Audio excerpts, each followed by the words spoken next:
Rabbi shrah li sadri wa yassir li amri wahlul uqdatam min lisani yafqahu qawli. A'udhu billahi minash shaitanir rajim. Bismillahir rahmanir rahim.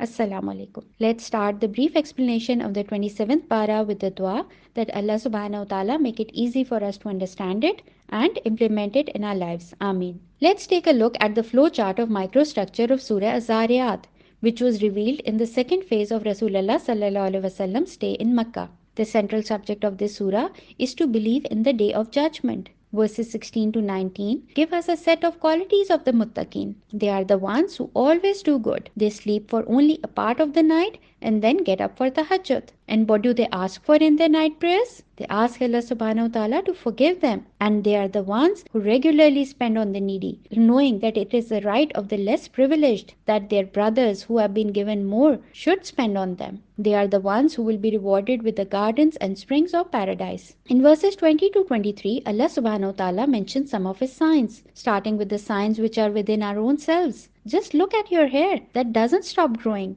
whereas your eyelashes, eyebrows, bones and teeth stop growing when they reach a certain length. Think about the human eye that has a resolution of about 576 megapixels. Compare that with any latest technology and you will find out how advanced Allah subhanahu wa ta'ala's technology is. And He has given it all to us for free. No need to charge or upgrade or anything. How amazing is that? Allah subhanahu wa ta'ala says in verse 50, so flee to Allah. You might ask, why, how, and when? The answer would be, flee to Him if you are sad. You will be consoled when you read His book or pray to Him or spend time with His people. Flee to Him when you are happy and do shukr, so He gives you even more happiness. The people of Allah subhanahu wa ta'ala run to Him in every situation and the enemies of His deen run away from Him. Allah subhanahu wa ta'ala then says in verse 51, and remind, for indeed the reminder benefits the believers. Nowadays our lives are full of distractions. In order to focus and live productive lives, we should make sure that we get daily reminders to keep us on track. Next, Allah subhanahu wa ta'ala tells us our purpose of life in verse 56. And I did not create jinn and mankind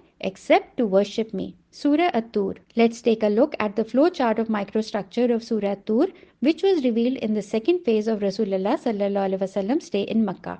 The central subject of this surah is a warning to the deniers of the day of judgment. The surah starts with Allah subhanahu wa ta'ala taking an oath by Mount Tur, the mountain and region where Allah subhanahu wa ta'ala spoke to Hazrat Musa alayhi salam. Then Allah subhanahu wa ta'ala gives us a description of the day of judgment and tells us that every person will be rewarded according to his or her deeds, either good or bad. Allah subhanahu wa ta'ala says in verse 48, so be patient with your Lord's decree, for you are truly under our watchful eyes, and glorify the praises of your Lord when you rise. Allah subhanahu wa ta'ala is reminding us to be patient. Why should anything worry us? As Allah subhanahu wa ta'ala Himself watches over us and He never leaves us alone. Surah An-Najm.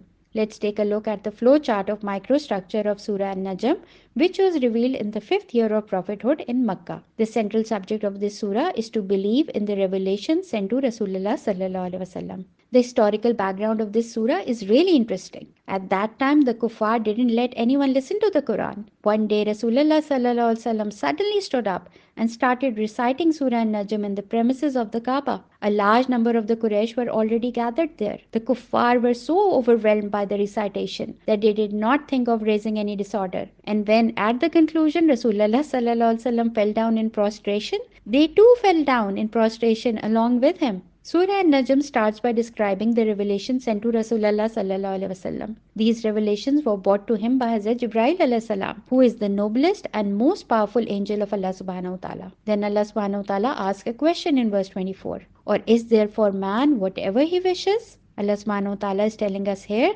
that you will not get everything that you wish for in this life. All your wishes will come true, but in Jannah. Here we will only get what Allah subhanahu wa ta'ala wills for us. Allah subhanahu wa ta'ala says in verse 32, those who avoid the major sins and immoralities, only committing slight ones. Indeed, your Lord is vast in forgiveness. What is a major sin? Every act is a major sin which has been prohibited clearly in the Quran and Hadith, and for what Allah subhanahu wa ta'ala and His Messenger sallallahu alaihi wasallam have prescribed a punishment. We are in the last days of Ramadan. Ask Allah subhanahu wa ta'ala to forgive you, as He Himself says that He is vast in forgiveness. Then Allah subhanahu wa ta'ala says in verse 39, and that man can have nothing but what he strives for. This means that you yourselves are the master of your destiny. You get what you work for. You work for your degree, you get it. You work for Jannah, you will get it too. Inshallah. Allah subhanahu wa ta'ala says in verse 48 that it is He who gives wealth and possessions. It is not your parents or your boss or your wise investments who give you money. It is Allah subhanahu wa ta'ala. The others are just the sources through which He gives you. So who should you be thankful to? Who should you bow down to? Surely Allah subhanahu wa ta'ala. Surah Al-Qamar. Let's take a look at the flow chart of microstructure of Surah Al-Qamar, which was revealed in the 7th year of prophethood in Makkah. The central subject of this surah is a warning to the disbelievers for their stubbornness against the invitation from Rasulullah sallallahu alaihi wasallam. This surah mentions the amazing incident of the splitting of the moon. The kuffar could see the moon had split into two distinct parts in front of their very eyes. But even though they had seen the miracle, they still didn't believe. Allah subhanahu wa ta'ala says in verse 17, and we have certainly made the Quran easy for remembrance. So is there any who will remember? This verse has been repeated 4 times in this surah. Why the repetition? Because for every Muslim, it is a must to understand the Quran. It has been made easy for the ones who want to understand it and take lessons from it. Then Allah subhanahu wa ta'ala says in verse 49, we have created everything in a determined measure. Nothing in the world has been created at random, without a purpose. A thing comes into being at an appointed time, takes a particular form and shape, develops to its full extent, survives for a certain period, and then decays and dies at an appointed time. Surah Ar-Rahman. Let's take a look at the flow chart of microstructure of Surah Ar-Rahman, which is amongst the very first surahs revealed to Rasulullah sallallahu alaihi wasallam in Makkah. The central subject of this surah is not to be ungrateful and recognize the favors of Allah subhanahu wa ta'ala. Allah subhanahu wa ta'ala says in verse 2 that His biggest blessing is that He taught us the Quran. If He had just given us the Quran instead of teaching it, we would have been wandering in the darkness trying to figure it out for ourselves. Then Allah subhanahu wa ta'ala says in verse 3 and 4, He created man and taught him to communicate. Our ability to speak, to express our thoughts is such a huge blessing from Allah subhanahu wa ta'ala. And it is this ability that distinguishes man from other animals. And when it comes to speaking, there is no better speech than calling to the way of our Lord, talking about Him and remembering Him. Allah subhanahu wa ta'ala then orders us to be just in verse 9. So establish weight with justice and fall not short in balance. Allah subhanahu wa ta'ala tells us in this surah that He has created everything with balance. Every planet, the sun, the moon, the stars are all present in harmony and balance. This is also a requirement from us, that we too should maintain a balance between our jobs, our relationships, our studies, and as our responsibility as Muslims. Now we come to verse 13. Then which of the blessings of your Lord will you both, jinn and men, deny? This is the only surah of the Quran in which, in addition to men, the jinns have also been directly addressed by Allah subhanahu wa ta'ala. The verse has been repeated in this surah more than 30 times. Once Rasulullah sallallahu alaihi wasallam recited this surah himself or heard it recited before him, and he said to the people, how is it that I am not hearing from you the kind of good answer that the jinns had given to their Lord? When the people asked what it was, he replied, as I recited the divine words, فَبِأَيِّ آلَاءِ رَبِّكُمَا تُكَذِّبَانِ, then which of the blessings of your Lord will you both, jinn and men, deny? The jinn in response would repeat the words, we do not deny any of our Lord's blessings. So we should also say that, O Allah, we also do not deny any of your blessings. May Allah subhanahu wa ta'ala make us among His grateful servants. Ameen. Allah subhanahu wa ta'ala says in verse 26 and 27, everyone on earth perishes. All that remains is the face of your Lord, full of majesty, bestowing honor. We are being told that every being on earth, except Allah subhanahu wa ta'ala, is immortal and everlasting. The last verse of this surah is our submission to the will of Allah subhanahu wa ta'ala, and we say, blessed is the name of our Lord, the owner of majesty and honor. Surah Al-Waqi'ah. Let's take a look at the flow chart of microstructure of Surah Al-Waqi'ah, which was revealed in the 5th year of prophethood in Makkah. The central subject of this surah is an ultimatum given to the leaders of Quraysh who continued to deny the Day of Judgment. The surah begins with the description of some scenes from the Day of Judgment. Then we are told that all of humanity will be divided into 3 groups. The first group is of the blessed ones, who are called the companions of the right hand. They will get their place in paradise. The second are the miserable ones, who are the companions of the left hand. They will be put in the hellfire. The third are the ones who are the foremost in their faith, and they will be the foremost in paradise. Which group would you want to be in? Wouldn't you want to be the best there, as you wish to be the best in this world? Shouldn't this be our ideal? To gain the most of Allah subhanahu wa ta'ala's mercy, love and pleasure? May Allah subhanahu wa ta'ala make us among the A graders in paradise. Ameen. Surah Al-Hadid. Let's take a look at the flow chart of microstructure of Surah Al-Hadid, which was revealed in the 5th Hijri in Medina. The central subject of this surah is to avoid hypocrisy and love of the world and to follow pure Tawheed. This surah was revealed at the time when the tiny Muslim state of Medina was set against the combined power of the entire Arabia. This surah calls the Muslims to sacrifice their wealth for the sake of Islam. Allah subhanahu wa ta'ala says in verse 10, "Why would you not give for Allah's cause when Allah alone will inherit what is in the heavens and earth? Those who gave and fought before the victory are not like others.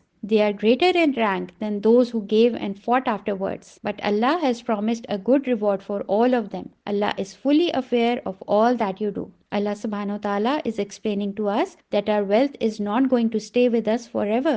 One day we will leave it behind. Then Allah alone will inherit it. Allah subhanahu wa ta'ala says in verse 11, "Who is it that would loan Allah a good loan? So He will multiply it for him and he will have a noble reward." According to a hadith reported by Abdullah bin Masud, Razillah ta'ala anhu, when this verse was revealed and the people heard it from Rasulullah sallallahu alaihi wasallam, Abu Dada Razillah ta'ala asked, "O Messenger sallallahu alaihi wasallam, does Allah want a loan from us?" The Prophet, peace be upon him, replied, "Yes, O Abu Dada." He said, "Kindly show me your hand." The Rasulullah sallallahu alaihi wasallam extended his hand forward. He took his hand in his own hand and said, "I give away my garden in loan to my Lord." Abdullah bin Masud says that the garden had 600 date palms and also his own house in which his family lived. Saying this to Rasulullah sallallahu alaihi wasallam, he went straight back home and calling out to his wife said, "Come out, O mother of Dada.